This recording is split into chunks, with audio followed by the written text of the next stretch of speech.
Niklaus von Diessbach is a Swiss Calvinist who at the age of 11 joins a number of other family members in a military career and spends a number of years in the classic life of a soldier. During those years, he, inspired by the reading of the Enlightenment, Voltaire and all the others, he rejects his Christian faith and becomes a confirmed atheist. When he was 23, he was stationed with his regiment in Nice and became friendly with the family of the Spanish consul, the Spanish consul to the Kingdom of Piedmont. Obviously, these were Catholics, this family. And an attraction grew up between the young Niklaus and the daughter of the St. Pierre family, the Spanish consul. Now, noting that the young Niklaus was an avid reader, the family members placed a book in a place in the home where when he visited, he would inevitably see it. And as they hoped, he did see it, was interested, asked to read it, and it was the beginning of a process of conversion. To answer his questions, he went and spoke with the Jesuits in Turin and found his doubts resolved, entered the Catholic Church, was married, had one daughter with his young wife before she died 3 years after they were married. His daughter also would die young. In fact, he'll say in one of his writings, I've seen in the springtime of my life the most cherished persons of my life taken from me. At this point, unsure of what to do, the young Niklaus considers that as he has repaid his debt to the St. Pierre family through his marriage to the daughter, it was time also to repay his debt to the Jesuits, and discerns that God is calling him to a Jesuit vocation. Joins the Jesuits, goes through his training.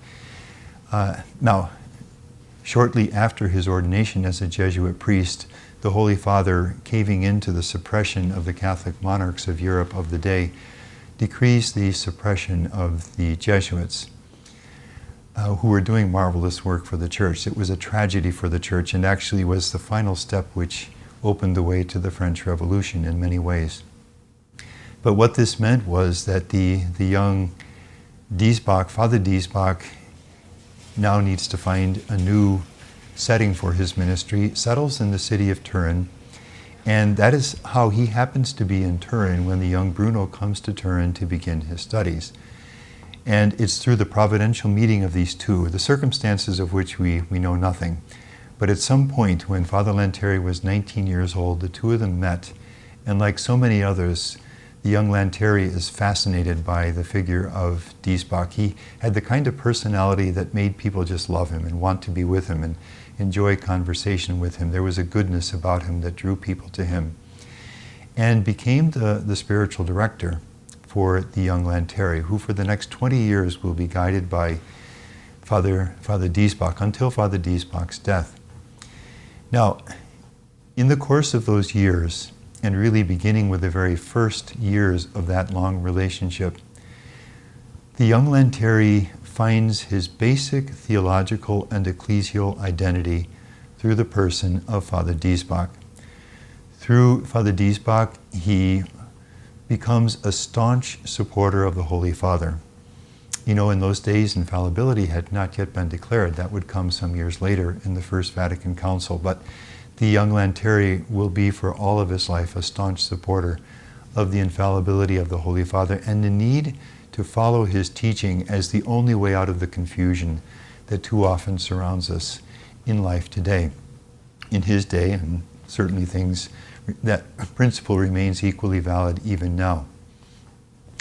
Through the contact with Father Diessbach, he also falls in love with the Ignatian spiritual exercises.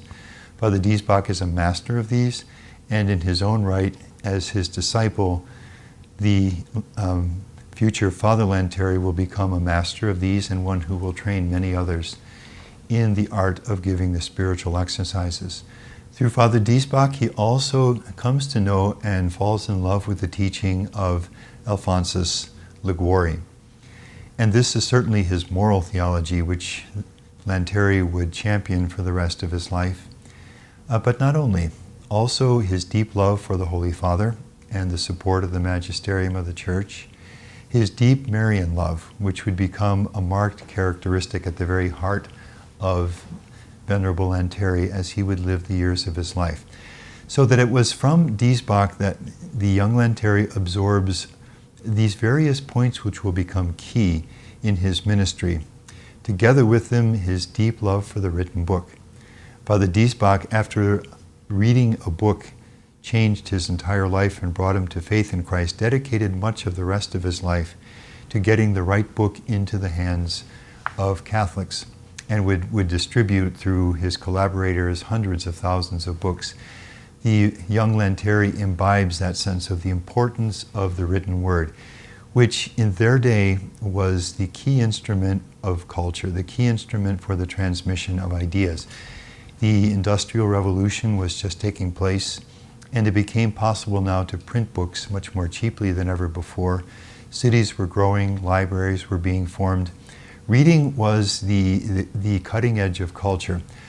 Probably to get some sense of what the book meant in those days, we need to think of what the internet and digital communication means today, television and so on. It was where culture was being formed, the thinking of people was being shaped, and it's from Father Diessbach that the young Lanteri imbibes a sense of the deep importance, the critical importance of the Church to be active in getting the appropriate printed word to the appropriate person. So all of these various factors arise from his contact with Father Diessbach. In fact, we can say beyond any question, Father Diessbach was the key influence that shaped everything in the life of Venerable Lanteri, first as his disciple and later as a master in his own right.